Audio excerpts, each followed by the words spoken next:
Okay, in this video I want to delve a little deeper into layer 2 of the OSI model, which is the data link layer. If you recalled, this is the way we showed the generic frame before, and these are the 7 fields. And basically, to refresh your memory, the preamble is an alternating series of ones and zeros. And then when we get in the start frame delimiter, we have 1 0, 1 0, 1 0, 1 1 that shows that we're at the start of the frame. 6-byte MAC address, which is the MAC address of the destination. A 6-byte source MAC address, a type or a length field, our actual data, which again is between 46 and 1500, and then finally our frame check sequence. And it's very important to understand the question and answer to this question: why don't we include the preamble and the start frame delimiter in the checksum? And the reason is, while the sending and receiving devices are synchronizing, we may lose some of the bits, possibly even bytes, out of the preamble, so we just don't include that. This is the frame format. The way we're going to look at this often, I have kind of a, not really a ruler, but a notation at the top showing you where the bytes are. Each line in this table will typically represent 8 bytes. So this is showing our preamble, our start frame delimiter, our destination MAC, our source MAC, our type length, our data. And then this field in my table is kind of open. It doesn't have a left side or a right side.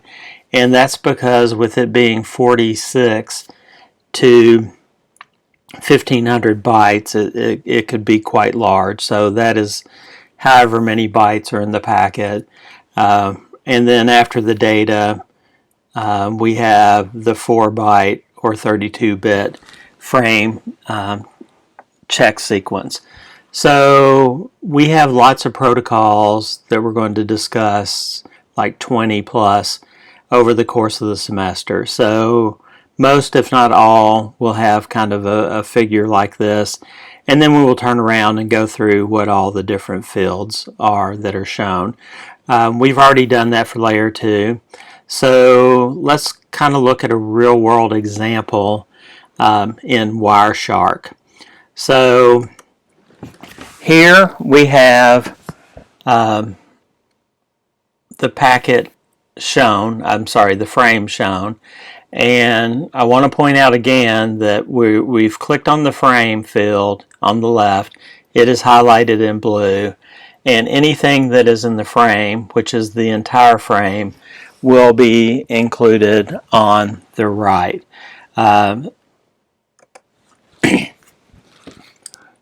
So that's just what I said between the packet bytes and the packet details window.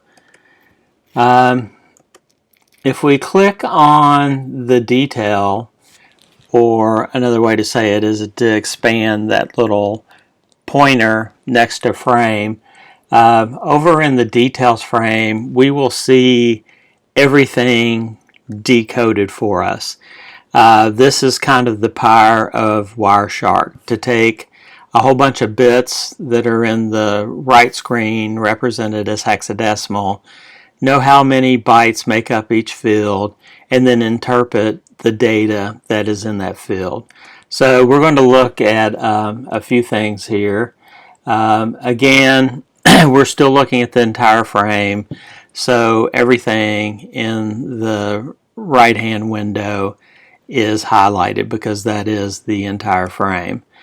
The information in the second column of the pane on the right is in hexadecimal, base 16, and then over to the very right, the third column, it is in ASCII. and if it is a valid ASCII character, it will have the character shown.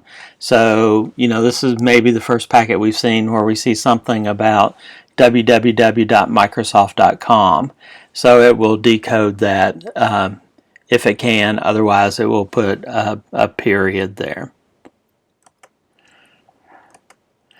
So another thing to notice is if you look through and count starting at 40 on the bottom line, 40, 41, 42, 43, 44, 45, 46, 47, 48, 49, 4A, 4B, 4C. So the last packet is in positional wise is in 4C. 4C in base 16 is 76 in base 10, and if you compare that, we need to add 1 because we started at 0, and then if you look over here, it has already told us that the frame length is 77 bytes. So, there's one example of where it looked at the packet length and converted it into base 10 for us. In this information that's displayed, the preamble and the start frame delimiter are not shown, just the actual frame itself. The next thing we have is the destination MAC address, which is here. Then we have the source MAC address, which is here. Then we have the type length field, which is here. Again, if it's less than 600 in hexadecimal, it is a length. If it is 800 or 800 or above, it is a type. The one that we have is 800, so that is saying that this is a type. And again, 0800, if we look it up, says that there is an IP packet encapsulated or enclosed. So after what's highlighted in red, the rest of that is actually an IP packet.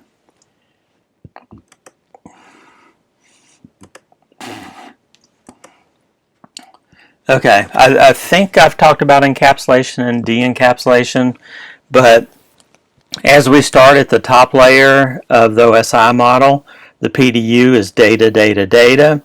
Then we get down to the next layer, and that data is broken into segments, and a header and trailer is added potentially to that. So that's encapsulating data within, let's say, a TCP packet.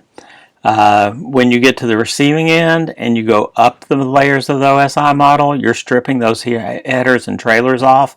That is de-encapsulation. So we were talking about layer 2.